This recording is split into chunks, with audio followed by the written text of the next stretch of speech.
Hi, my name is Desiree Christensen, and I'll be talking to you about a mother's worst fear, gastroschisis. Gastroschisis is where the infant's intestines are on the outside, formed by a hole in the abdomen next to the umbilical cord.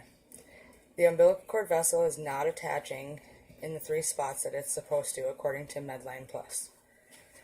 Gastroschisis is something that nobody ever really hears about because of how rare it is.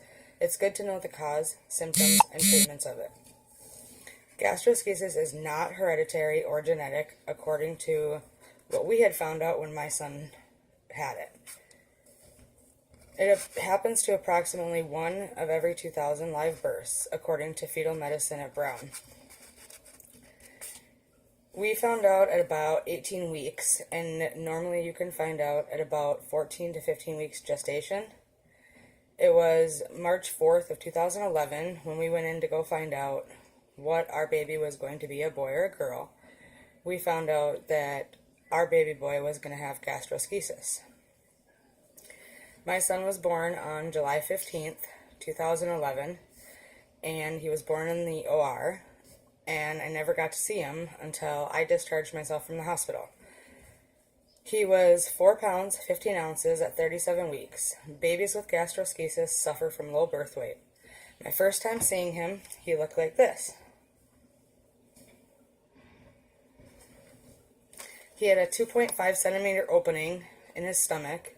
It was completely repairable. We were told that it would be a couple surgeries that he would have to have.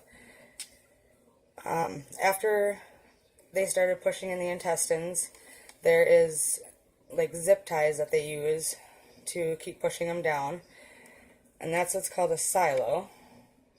So the silo is a spring that goes inside of the stomach. It expands with a bag attached to it, and the intestines are inside of the bag.